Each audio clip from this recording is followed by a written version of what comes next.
Hi guys, সবাই কেমন আছেন? চলে আসলাম অনেক দিন পর। সাজেক গেছি অনেক দিন আগে, কিন্তু আসলে আপনাদেরকে ভিডিওটা দেওয়া হয় নাই, দিব করে টোটালি এখান থেকে রওনা দিলাম। আমরা প্রোটোকলের মাধ্যমে যাচ্ছি। এটা হচ্ছে সাজেক ভ্যালির ওই বাগারহাট আর্মি ক্যাম্প থেকে প্রোটোকলি পুলিশ আমাদেরকে নিয়ে যাচ্ছে। দেখতে পারতেছেন আমাদের সাথে সারা বাংলাদেশের বাইকার আছে, প্রত্যেক জেলা থেকে আমার মতো ক্ষুদ্র বাইকার অনেকেই, যারা আসলে পাহাড় ভালোবাসে। এই মেঘের দিনে আসলে পাহাড়টা হচ্ছে একটা ডিফারেন্ট বিষয়।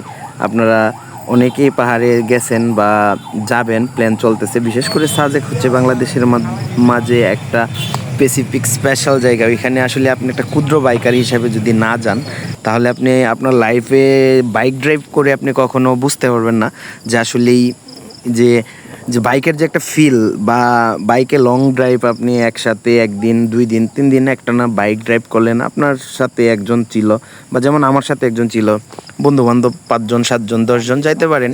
আসলে সাজেক এক কথায় বলা যায় বাংলাদেশের একটা অস্থির জায়গা। আসলে এটার ফিলটা আপনাদেরকে আমি এইভাবে ভয়েসে দিতে পারবো না। আপনি যদি সাজেক কখনো না যান, তাহলে কোনোভাবেই বুঝতে পারবেন না। আসলে এই যে আমরা রাইড করছি ক্ষুদ্র বাইকার হিসাবে, আসলে প্রায় 8 ঘন্টা যাবৎ পাহাড়ের উপর দিয়ে রাইড করতেছি। আর এই জায়গাগুলো হচ্ছে সবচেয়ে ডিফারেন্ট, খুবই ভয়াবহ। আসলে সাজেক যদি আপনি না যান, এই প্লেসগুলোতে গেলে আপনার গা শিউরে ওঠার মতো সম্ভাবনা আছে।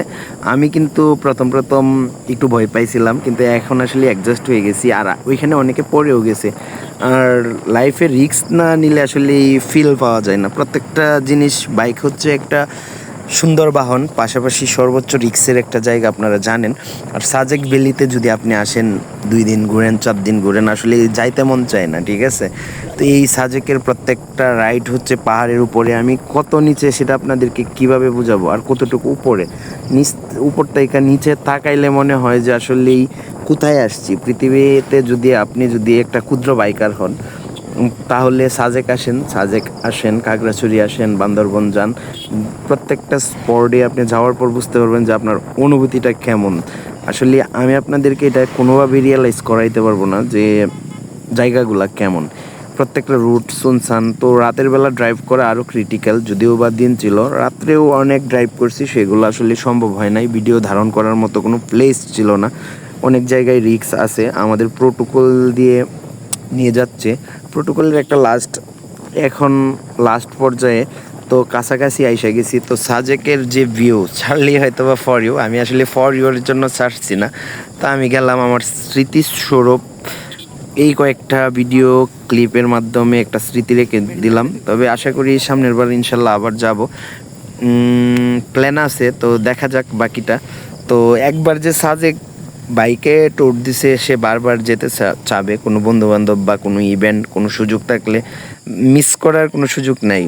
যে একবার সাজেকের ফিল পাইছে, তো সে যদি সাজেক কেউ যাবে ফ্রেন্ড সার্কেল উইদাউট কেউ যদি যায়, তাহলে সে শুনলে তাকে দ্বিতীয়বার বলতে হবে না। আমি সেটা বুকে হাত দিয়ে বলতে পারি। তো আসলে সাজেকের ট্যুরটা ছিল একটা আমার আনফর্চুনেটলি ডিফারেন্ট ট্যুর। রাত 3টা বাজে মনে হইলো যে সাজেক যাওয়া দরকার, সবাই সাজেক যাচ্ছে, আমি আর কোনো কথা নাই, সোজা চাবি আর গাড়ি নিয়ে বের হয়ে পড়লাম প্রস্তুতি ছাড়াই। তারপরেও ভাল লাগছে, ঘুরলাম।